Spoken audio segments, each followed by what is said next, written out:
More nations, including France, are tonight expected to follow the UK and recognise a Palestinian state in defiance of the United States and Israel.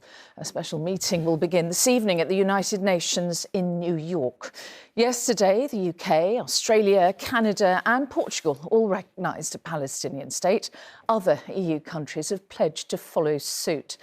Now, statehood is provisionally based on borders dating back to 1967. That was before Israel occupied the Gaza Strip and the West Bank.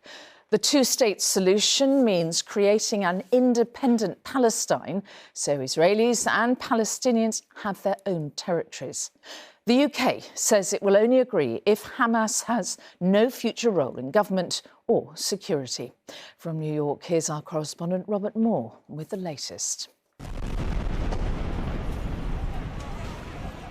The relentless attacks on Gaza continue,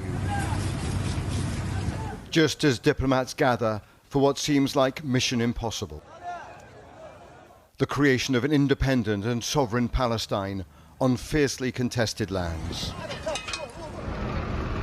This exodus of despair does nothing to suggest a ceasefire, let alone a diplomatic breakthrough, is imminent. That the United Kingdom formally recognises the state of Palestine. Recognition is the easy part. 150 nations have already done this. Although at the Palestinian mission in London today, the sense of validation was clear. Palestine exists. It has always existed, and it always will. However, truly establishing Palestine amid war and with Hamas in control of Gaza is infinitely more challenging. Israel remains implacably opposed.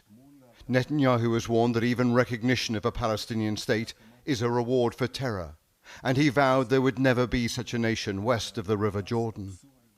I put that to the Palestinian ambassador here. He's insane for saying these things. He is losing his mind.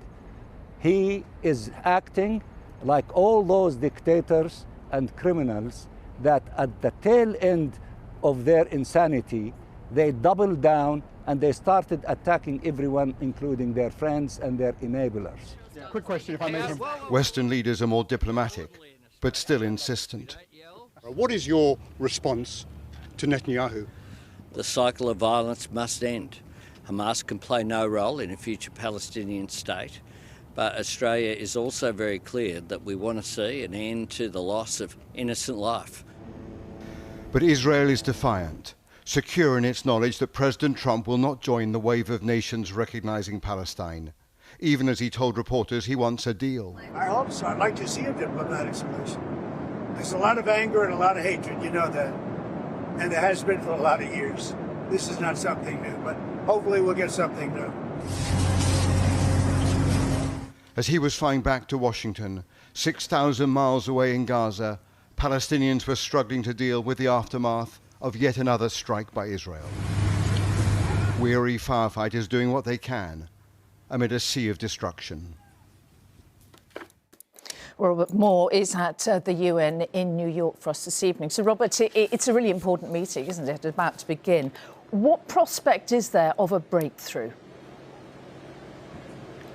Oh, I think it is an important conference. It begins in about an hour's time. It's being co-chaired by the French and by the Saudis. Really frame this as the last-ditch attempt at diplomacy.